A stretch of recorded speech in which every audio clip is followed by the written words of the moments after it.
Hello friends, स्वागत है आपका आपके अपने यूट्यूब चैनल एबी स्टडी में। आज हम आप लोगों के लिए लेकर आए हैं हिस्ट्री के मोस्ट इंपोर्टेंट क्वेश्चन जो आप लोगों के रेलवे एनटीपीसी एग्जाम में बहुत ज़्यादा यूजफुल होने वाले हैं। तो चलिए जल्दी से स्टार्ट करते हैं हमारा वीडियो और देखते हैं हमारा पहला क्वेश्चन। अगर आप लोगों ने इससे पहले की वीडियो नहीं देखी तो देख लें। इससे पहले की 4-5 क्लासेस हो चुकी है जिसमें आप लोगों को 135 क्वेश्चन करवाए गए हैं। और अभी हम स्टार्ट करते हैं क्वेश्चन नंबर 136 से। क्वेश्चन नंबर 136 है, किस मुगल शासक ने ताजमहल बनवाया था? ताजमहल किसने बनवाया था? ये तो सभी को पता है, ठीक है। तो किसने बनवाया था? शाहजहां ने बनवाया था। और किसकी याद में बनवाया था? तो मुमताज के लिए बनवाया था, अपनी बेगम मुमताज के लिए, ठीक है। Question number 137। क्वेश्चन नंबर 137 है हमारा, औरंगजेब के संबंध में निम्नलिखित में से कौन सा कथन गलत है? हमसे पूछा कि कौन सा कथन गलत है। तो देखो पहला वाला क्या है, उसे आलमगीर के नाम से भी जाना जाता था, सही है।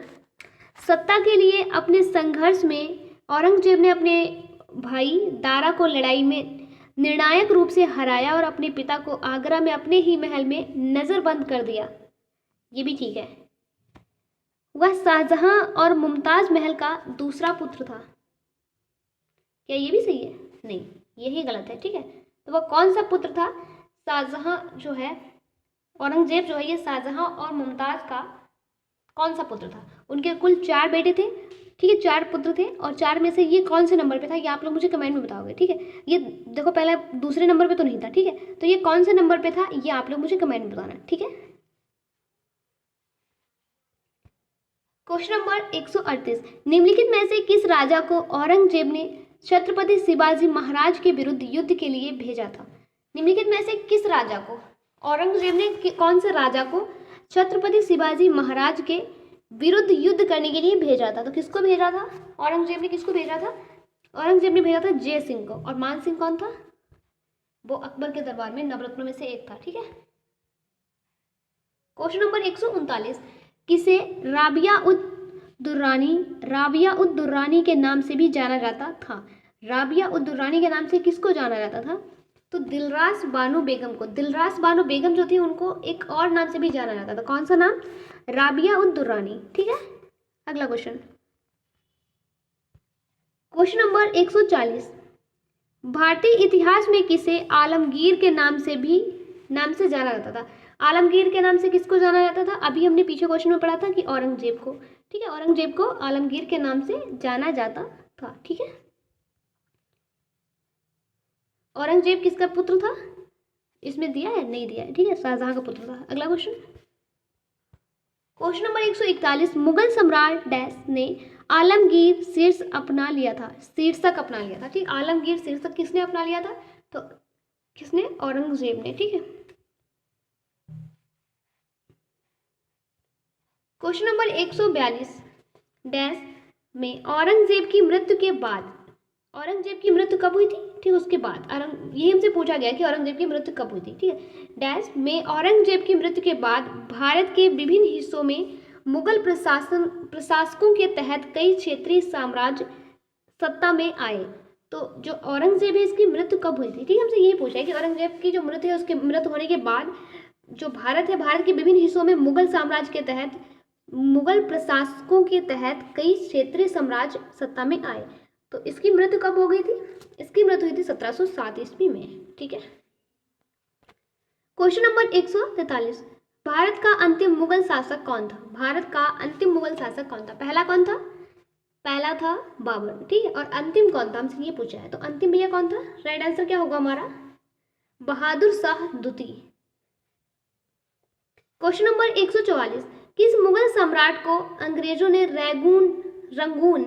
रंगून भेज दिया था? रंगून एक जेल का नाम था, वहां पे भेज दिया था। मुगल सम्राट को अंग्रेजों ने रंगून भेज दिया था, किस शासक को? कौन से सम्राट को? तो भैया मुगल सम्राट कौन था? वो बहादुर शाह जफर। मुगल सम्राट बहादुर शाह जफर को अंग्रेजों ने रंगून भेज दिया था, ठीक है। क्वेश्चन नंबर 145, भारत से मयूर सिंहासन कौन लेकर गया था? भारत से जो मयूर सिंहासन था जिसमें कोहिनूर लगा हुआ था, वो कौन लेकर गया था? हमारे देश से मयूर सिंहासन को कौन लेकर गया था? तो वो लेकर गया था नादिर शाह। और ये कब आया था? मुगल शासन में ही आया था, ठीक है। मुगल शासन में ही मयूर सिंहासन था और उसमें बहुत सारे कीमती हीरे जवाहरात थे और सबसे कीमती कोहिनूर भी उसी में था, ठीक है। और वो उठा के ले गया, कौन ले गया? नादिर शाह। क्वेश्चन नंबर 146, नादिर शाह ने डैश में भारत पर पहला हमला किया था। भारत पर पहला नहीं, सॉरी, भारत पर हमला किया था, पहला नहीं लिखा, सॉरी, भारत पर हमला किया था। नादिर शाह ने भारत पर हमला किया था और दिल्ली में लूटपाट की। कौन से सन में किया था हमला? तो किया था 1739 में हमला किया था। कहाँ पे? भारत पर हमला किया था और दिल्ली में लूटपाट की थी, ठीक है। क्वेश्चन नंबर 147, निम्नलिखित ऐतिहासिक घटनाओं को उनके कालानुक्रमिक क्रम में व्यवस्थित करें, ठीक है। तो हमको क्या करना है, इसमें से व्यवस्थित करना है, मतलब ये जो दिया है ऊपर नीचे दिए हैं क्वेश्चन, जो यहाँ पे ये स्टेटमेंट दिए हैं ऊपर नीचे है, ठीक है, इनको क्रम में लगाना है, ठीक है। तो पहला क्या है, पढ़ते पहला है नादिर शाह ने भारत में घुसपैठ करके दिल्ली पर हमला किया। दूसरा, बंगाल की दीवानी ईस्ट इंडिया कंपनी को हस्तांतरित कर दी गई। तीसरा, हुमायूं ने अपने हारे हुए क्षेत्र को फिर से जीत लिया। अहमद शाह अब्दाली ने पानीपत की तीसरी लड़ाई में मराठों को हराया। तो सबसे पहले क्या हो जाएगा? सबसे पहले हो जाएगा हुमायूं वाला, ठीक है। तो जो सी वाला है, सी, सबसे पहले सी हो जाएगा। देखो सी 3 में है, तो सबसे पहले क्या हटा देते हैं? बी हटा देते हैं, ठीक है। दूसरा, और हुमायूं के बाद फिर क्या आएगा? फिर क्या आएगा भाई? फिर आएगा बंगाल की दीवानी ईस्ट इंडिया कंपनी, ठीक है। नहीं, एक मिनट, फिर आएगा नादिर शाह। तो क्या हो जाएगा? ए देखो, ए भी 2 में दिया है। अब तीसरा देखो क्या है, बी और डी, इन दोनों में से कोई होगा। तो क्या हो जाएगा हमारा answer? C. C is right answer. देख लो अपने हिसाब से, स्टेटमेंट में सही हो लो, सी होगा हमारा right answer. Question number 148, Ahmad Shah Abdali Bharat में किस एशियाई देश से आया था? जो अहमद शाह अब्दाली था वो भारत में किस एशियाई देश से आया था? तो किस देश से आया था? अफगानिस्तान से आया था अहमद शाह अब्दाली, ठीक है। क्वेश्चन नंबर 149, बाबर की आत्मकथा बाबरनामा किस भाषा में लिखी गई थी? जो बाबर की आत्मकथा उसका नाम है बाबरनामा, और बाबरनामा जो है ये किस भाषा में लिखी गई थी? तो ये लिखी गई थी तुर्की भाषा में। क्वेश्चन नंबर 150, मध्यकाल में लिखे गए महाकाव्य पद्मावत के लेखक कौन है?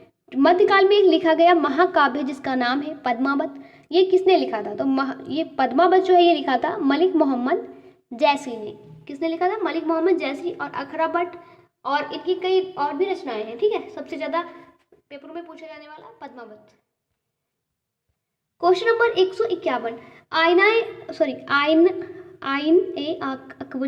आईने अकबरी किसने लिखी थी? आईने अकबरी जो है वो अकबर की आत्मकथा है, ठीक है। और ये किसने लिखी थी? यह 16वीं शताब्दी का विस्तृत दस्तावेज है जिसमें सम्राट अकबर के अधीन मुगल साम्राज्य की प्रशासनिक व्यवस्था का विस्तृत वर्णन किया गया है। तो किसने लिखा था ये? क्या हो जाएगा आंसर? अबुल फजल ने लिखा था, ठीक है। हुमायूंनामा द्वारा लिखी गई थी। हुमायूंनामा ये किसने लिखा था? तो हुमायूंनामा लिखा था गुलबदन बेगम ने। गुलबदन बेगम कौन थी? हुमायूं की बहन थी, ठीक है। अकबर की फूफी थी, मतलब अकबर की जो बुआ थी, और हुमायूं की बहन बाबर की पुत्री थी जिनका नाम था गुलबदन बेगम, और उन्होंने ये लिखा था हुमायूंनामा। और इन्होंने हुमायूंनामा ये क्यों लिखा था? क्योंकि अकबर ने बहुत ज़्यादा इनसे रिक्वेस्ट की थी कि आप लिखें, इसलिए उसने लिखा था। और बाबर और हुमायूं के बारे में लिखा था, ठीक है। इसमें हुमायूंनामा में हुमायूं के जीवन के बारे में सब कुछ लिखा था, उसके युद्ध, उसके शासनकाल के बारे में जो भी महत्वपूर्ण बातें थी, सब कुछ, ठीक है। अगला क्वेश्चन नंबर 153, अली कुली सलीम और अबू तालिब कलीम, नाम देखो कितना बढ़िया, अली कुली सलीम और अबू तालिब कलीम डैश के शासनकाल के दौरान महत्वपूर्ण कवि थे। ये दोनों कौन थे? कवि थे, ठीक है। और किस टाइम के कवि थे? तो ये शाहजहां के कवि थे। शाहजहां का जब शासनकाल था उस टाइम के कवि थे, ठीक है। क्वेश्चन नंबर 154, मध्यकालीन भारत के दौरान लिखी गई किताब गीत गोविंदम के लेखक कौन है? मध्यकालीन भारत के दौरान मतलब मुगल शासन, सम्राट जो मुगल शासन चल रहा था उसके दौरान एक किताब लिखी गई थी जिसका नाम है गीत गोविंदम। ये किसने लिखी थी? इस किताब के लेखक कौन है? तो इस किताब के लेखक हैं जयदेव। ठीक है। क्वेश्चन नंबर 155, मध्यकाल में भारत आने वाले यात्रियों ने अपनी जीवनी लिखी और दरबारी कवियों ने अपने राजाओं की प्रशंसा के लिए कविताएं लिखी। इन साहित्य स्रोतों को डैश कहा जाता है। क्या कहा जाता है इनको? इतिवृत्त।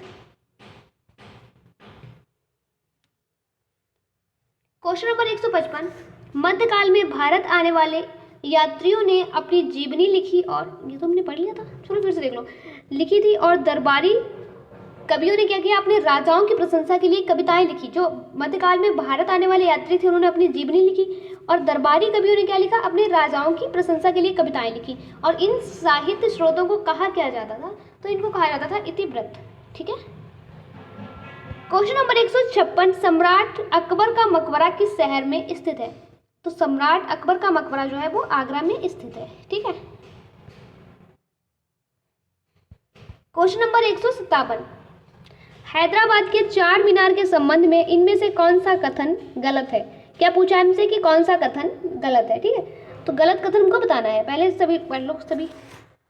क्वेश्चन नंबर ऑप्शन नंबर पहला हमारा है, ए जो है, यह शहर में जो प्लेग था उसके अंत को चिन्हित करता है। सही है, हमसे गलत पूछा है। ठीक है। तो ये हमारा आंसर नहीं होगा पहला वाला। इसे 1991 में मोहम्मद कुली कुतुब शाह ने बनवाया था। ये भी ठीक है। तीसरा देखो, मेहराब कमरों की 4 मंजिलों और मेहराब की दीर्घा को सहारा देते हैं। यही गलत है और ये भी सही है। तो हमारा राइट आंसर क्या हो जाएगा?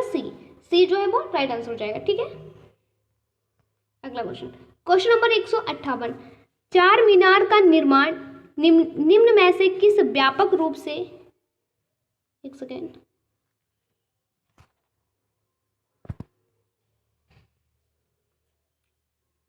फिर से देखो। क्वेश्चन नंबर 158, चार मीनार का निर्माण निम्न में से किस व्यापक रूप से फैली बीमारी के उन्मूलन के लिए किया गया था? तो किस बीमारी के लिए? प्लेग। ठीक है।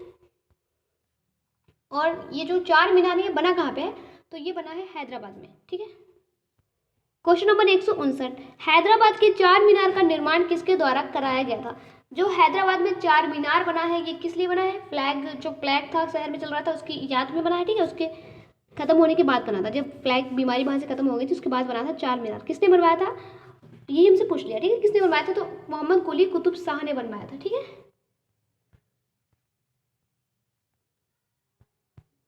तो हम पहुंच चुके हैं अपने आज के लास्ट क्वेश्चन पे। और हमारा क्वेश्चन क्या है?